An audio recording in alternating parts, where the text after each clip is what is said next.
The sun had barely risen when the quiet of Willow Creek shattered.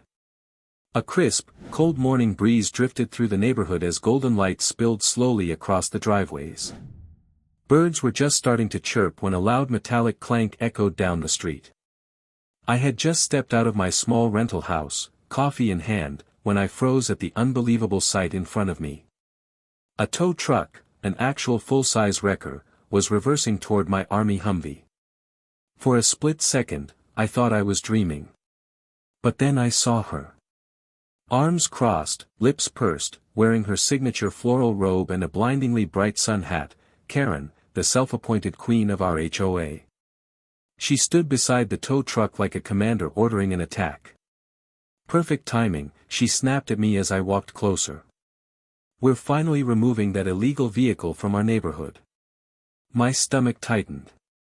Not because she was annoying, no, I was used to that, but because she had absolutely no idea what she was messing with. That Humvee wasn't some civilian truck. It was federal military property, part of my Naval Security Patrol assignment.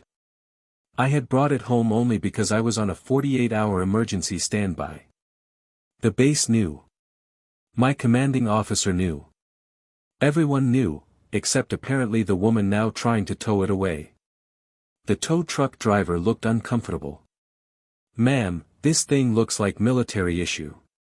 "Are you sure?" Karen cut him off sharply. "I don't pay you to think. I pay you to tow. This is my neighborhood. My rules. And he has broken them for the last time." I took a deep breath, stepping forward. "Karen, you can't tow that vehicle. It's federal property. Just move the truck back and we'll talk." She laughed. Actually laughed. "Federal property? Oh please. That rusty monster is an eyesore. You think the Navy lets you just take vehicles home? That's not how it works." The tow truck backed closer, its hook clinking against chains. I felt my pulse rise. The rising sun glinted off the Humvee's olive-green metal, and for a moment, everything felt unreal. 6 months ago, I had been deployed overseas. I'd driven that same Humvee through storms, sand, and hostile territory. It had dents from missions I still had nightmares about. It wasn't just metal, it was memory. Duty. Blood. Brotherhood. And now an HOA Karen wanted to tow it because it ruined the look of the street. My neighbor, Mr. Ellis, an elderly veteran with a cane, stepped out onto his porch. "Karen," he called out, voice raspy but strong, "you can't touch military equipment. Leave the boy alone." But Karen simply raised her voice. "I am the head of the Willow Creek Aesthetic Committee. And this tacky war machine is not part of the aesthetic." The tow truck driver sighed, mumbling, "Lady, if this is really military, we could get in trouble." "You'll get in trouble if you don't tow it," she barked back. And then my phone buzzed. It was the base. More specifically, Commander Hale. I answered quickly. "Sir." A calm, stern voice replied, "We received an automated tamper alert from your Humvee's GPS. Are you secure?" Tamper alert. They knew someone was trying to move it. I stared at the tow truck. At Karen. At the chain now hanging dangerously close to the axle. "Sir," I said slowly, "the HOA is attempting to tow it." There was a pause. Then Commander Hale said in a tone that made the hair on my neck rise. "Stay where you are. I'm on my way." I looked at Karen, still yelling, still pointing, still convinced she ruled the world. She had absolutely no idea what was coming. The moment Commander Hale said, "I'm on my way," a cold rush went down my spine. He wasn't the kind of man who drove across town for nothing. If he was coming personally, things were about to get serious. I lowered the phone slowly, watching the tow truck driver climb out to inspect the Humvee's front axle. Karen strutted behind him, waving a clipboard like it was a royal decree. The quiet morning was officially gone. Neighbors began stepping out of their homes, drawn by the noise, the tow truck engine, and, of course, Karen screeching. The first one to approach me was Monica, a single mom from 2 houses down. She tightened her jacket, her face concerned. "Is everything okay?" she whispered. I exhaled. Karen called a tow truck to take the Humvee. She blinked, stunned. "The military one? Is she insane?" Before I could answer, Karen marched toward us. "There's no need to whisper," she snapped. "Everything is under control. The neighborhood will finally look presentable again." Monica stepped forward, surprisingly firm. "It's a military vehicle, Karen. You can't just tow it." Karen's eyes narrowed. "Military or not, it violates the Willow Creek Exterior Harmony Guidelines, Section 5, no industrial, commercial, or intimidating vehicles may be parked outside overnight. I wrote that rule myself." Of course she had. Behind her, the tow truck driver, Rick, according to the name stitched on his jacket, crouched near the front wheel. He touched the steel hull cautiously, like he expected it to explode. He stood up slowly, walked over to me, and spoke under his breath. "Kid. I don't know much, but I know trouble when I see it. This is government-issued hardware. I really shouldn't be messing with it." Before I could respond, Karen jabbed a finger at him. "Stop stalling and do your job." Rick flinched. The man looked torn, caught between a furious HOA tyrant and the potential wrath of the U.S. Navy. Meanwhile, more neighbors gathered. Mr. Ellis with his cane. Mrs. Patel holding her morning prayer beads. A teenage boy recording the whole thing on his phone. Even the mailman had paused at the corner, pretending to sort letters while blatantly watching. The whole street felt tense, waiting. Then someone shouted from across the road. "Hey! Is that a military tracking alarm?" Everyone turned. A tiny red light, no bigger than a pencil tip, blinked under the Humvee's bumper. The Humvee had activated its tamper alert. The base had eyes on it now. Rick stepped back fast. "Nope. No way. I'm not touching that thing." But Karen shoved past him, face turning red. "Rick! You were paid for this. Hook it up and tow it." She lunged for the hook herself. That's when I stepped between her and the Humvee. "Karen! Do not touch that vehicle." She scoffed. "Or what? You'll call your little Navy friends? Let them try. The HOA runs this neighborhood, not your military buddies." But her voice cracked slightly. She was beginning to sense she'd gone too far, but pride pushed her forward. From behind me, Mr. Ellis muttered. "Lady, you're about to see what federal trouble looks like." Karen ignored him. "Move," she demanded, glaring up at me. "No," I said simply. And then a low, powerful rumble rolled down the street. Every head turned. A matte black SUV with U.S. Navy plates turned the corner. Behind it, a second vehicle, dark, official, unmarked, followed closely. They moved like sharks slicing through water, silent, focused, dangerous. Monica whispered, "Oh my God, who is that?" I knew exactly who it was. Commander Hale. And he never traveled alone. The SUV rolled to a stop behind the tow truck. The neighborhood fell dead silent. The air felt heavy, electric. The rear door opened. Combat boots touched the pavement. Karen swallowed hard.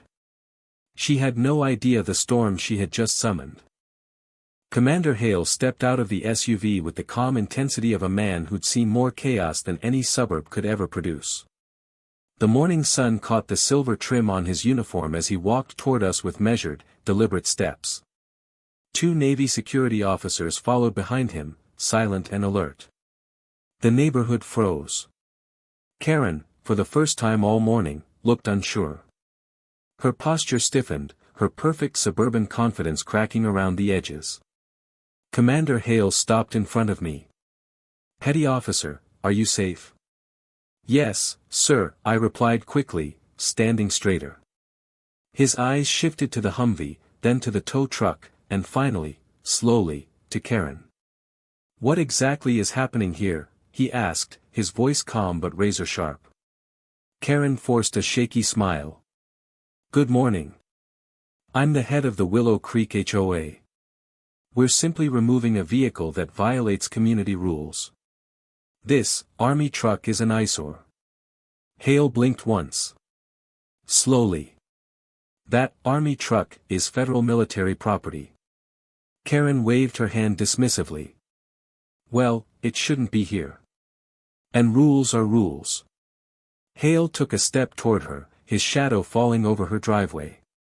"Ma'am, you attempted to tow a secure military vehicle. That is a federal offense." The words hit the crowd like a shockwave. Mrs. Patel gasped. Rick, the tow truck driver, physically stepped back.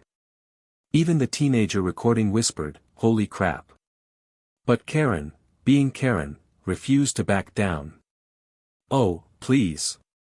You people exaggerate everything. Just move the silly thing. It ruins the curb appeal of our neighborhood. I don't care if it's federal or special or whatever.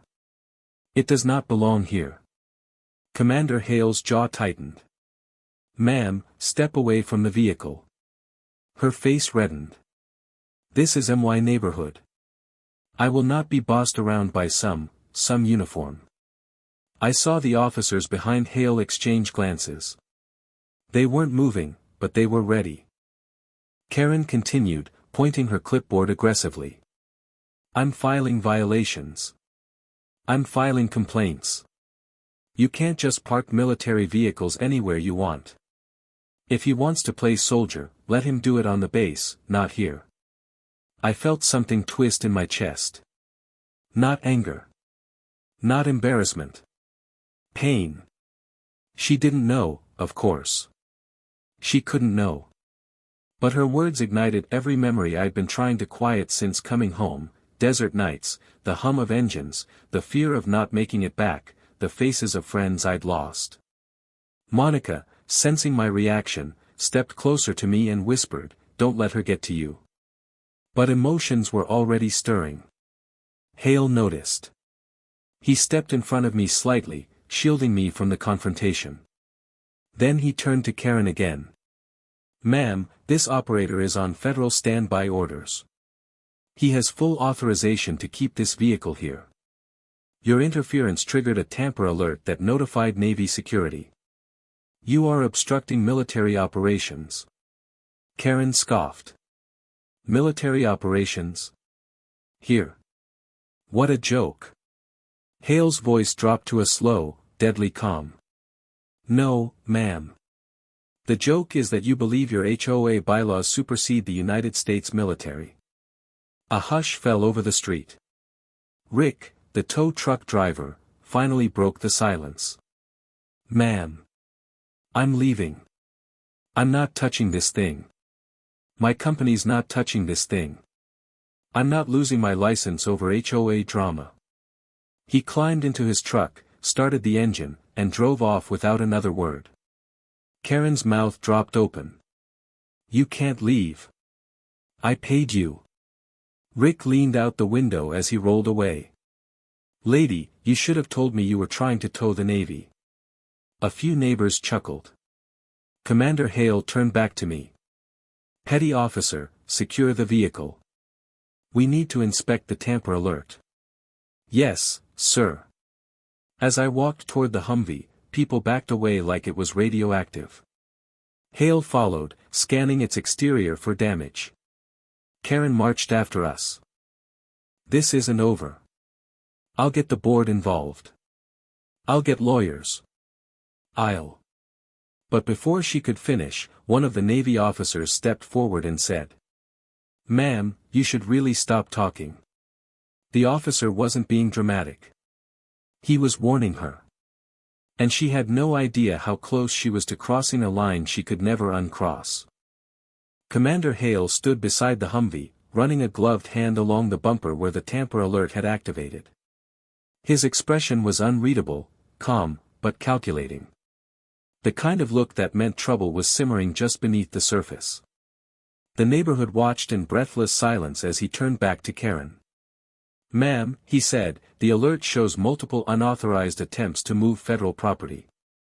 We need to document the situation properly. Is there a central HOA office?" Karen blinked. "Oh, office? Why would you need that?" Hale gave her a level stare. "We need full copies of your towing order, violation notices, and any communication you issued regarding this vehicle. Now." Her confidence wavered. "Well, yes, we have an office. It's in the community center. But I'm not giving you anything until my lawyer." "We are not requesting," Hale said, stepping closer. "We are informing you of what must be done." That broke her. Like a balloon slowly deflating, her bluster sagged. Sweat formed at her temples. But she forced a smile. "Fine," she muttered. "Follow me." Hale nodded to his officers. "Secure the perimeter. Petty officer, come with us." I swallowed. "Yes, sir." Karen turned sharply and strutted down the street, trying to salvage whatever pride she still had. The crowd parted as we followed her toward the Willow Creek Community Center, a small brick building with white pillars and a neatly trimmed lawn. The moment we stepped inside, the shift in atmosphere was immediate. The scent of lemon cleaner. The silent echo of footsteps. A wall lined with framed photos of HOA board members, Karen in nearly all of them, smiling far too widely. She hurried behind the front desk, unlocking drawers and file cabinets. "This is ridiculous," she muttered. "All this over one vehicle. One ugly machine parked in the wrong place." Hale ignored the comment. "Please produce the violation forms you issued." Karen grabbed a stack of papers and slammed them onto the desk. "There." Hale sorted through them carefully. I stood beside him, heart still pounding. The community center felt too quiet, too clean, like the kind of quiet before a major storm. And yet, somewhere under the tension, there was an ache inside me I couldn't ignore. The last few months had been a blur of returning home, trying to adjust, forcing myself to blend back into normal life. The Humvee was the one piece of my service that still felt real. And seeing someone try to rip it away had stirred everything I'd been avoiding. Hale paused over one form. "This states the vehicle was abandoned. Another says it was dangerous. And here you wrote it was a threat to neighborhood harmony." Karen lifted her chin. "It is.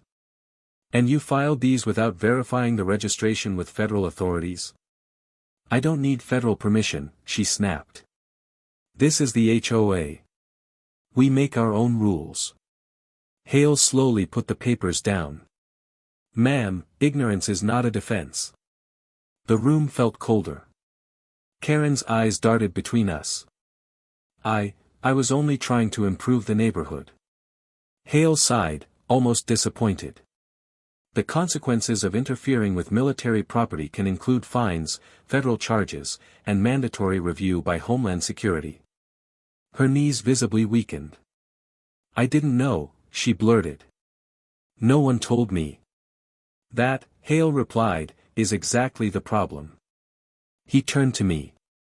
"Petty officer, step outside for a moment. I need a private word with the HOA president." I hesitated. "Sir, is everything okay?" His voice softened, "Not much, but enough." "Go on. Take a minute." I stepped out into the hallway, leaning against the cool wall. My hands trembled slightly, memories swirling, sirens, desert wind, the weight of duty. All triggered by one morning in a quiet suburb. Through the glass door, I could see neighbors gathering outside, waiting anxiously. Inside, behind me, Karen's raised voice wavered, cracking under pressure as Hale explained exactly what she had set in motion. And somewhere deep down, I knew. This was only the beginning. By mid-afternoon, Willow Creek Lane was quieter than it had been all morning, but the tension in the air was thick enough to cut with a knife. The Humvee sat parked proudly in my driveway, untouched, gleaming under the sunlight like a silent sentinel. Military officers had secured the vehicle, documenting every inch, and now, a select few, my neighbors, were witnessing what happens when pride meets federal authority. Karen sat stiffly in the community center, surrounded by Commander Hale, his officers, and a stack of violation reports. She clutched her clipboard like a lifeline, but the edges were bent, her grip shaky. For the first time, her aura of dominance had disappeared. The same woman who had marched down the street yelling at neighbors and towing companies, now sat in silence, staring at the floor. Hale addressed her calmly but firmly. "Ma'am, your actions this morning constitute interference with federal property. Attempting to tow a military vehicle is a violation under 18 U.S. Code Section 1361. Additionally, your unauthorized filings misrepresented the status of the Humvee and endangered civilian personnel. These reports will be forwarded to federal authorities. Do you understand the gravity of this situation?" Karen opened her mouth, closed it, and then muttered, I didn't know." Hale's expression softened only slightly, but the weight behind his words was unyielding. "Ignorance does not excuse negligence. You endangered lives and violated law, all for the sake of appearances." Through the glass doors, neighbors watched with a mixture of awe, relief, and satisfaction. Mike, the retired Army vet, shook his head and muttered, "Some people just don't learn until the world hits them with a Humvee." Even Jared, the soft-spoken teacher, whispered, "I've never seen anyone humbled this fast." Outside, Emily, the local journalist, discreetly captured footage for her community story. She knew that this wasn't just a small HOA drama, this was a lesson in authority, ego, and respect that the entire neighborhood would talk about for years. Karen shifted uncomfortably. "So, what happens now?" she asked, voice barely above a whisper. Hale's gaze was sharp. "You will not face arrest today, but all HOA actions involving federal property will be reviewed. You will be retrained on property regulations, and any future interference may result in criminal charges." "Understood?" Karen nodded, swallowing hard. The pride, the bluster, the imagined power she wielded for years, it had evaporated. All that remained was a quiet, stunned realization that she had overstepped every boundary in sight. Meanwhile, the Humvee's alarms were disarmed, and officers began filing their official reports. One approached me. "Petty officer, thank you for staying calm. Some civilians panic in situations like this. You handled it perfectly." I nodded. "Just, glad it's over." Monica, who had been watching from the curb, smiled. "You know, that woman actually learned something today. I can't believe I'm saying this, but maybe she finally gets it." Karen, still in shock, walked out of the community center slowly. The street outside was alive with neighbors whispering, some shaking their heads, others exchanging quiet chuckles. No one approached her. No one cheered. She had earned her lesson, and the weight of public scrutiny settled on her shoulders. For once, her authority meant nothing. Commander Hale approached me one last time. "The Humvee is secure. Your temporary custody is acknowledged and authorized. Any further issues with local HOA governance will be handled directly by us if necessary." I felt an immense sense of relief. The vehicle that symbolized months of service, countless missions, and sacrifices I barely spoke of was safe. And the woman who had tried to undermine all of it had learned that rules, even HOA rules, do not trump federal authority. Karen stood at the curb, looking at the street she had tried to control like a queen. Her clipboard hung limply in her hand, her robe slightly rumpled, and her sun hat tilted awkwardly.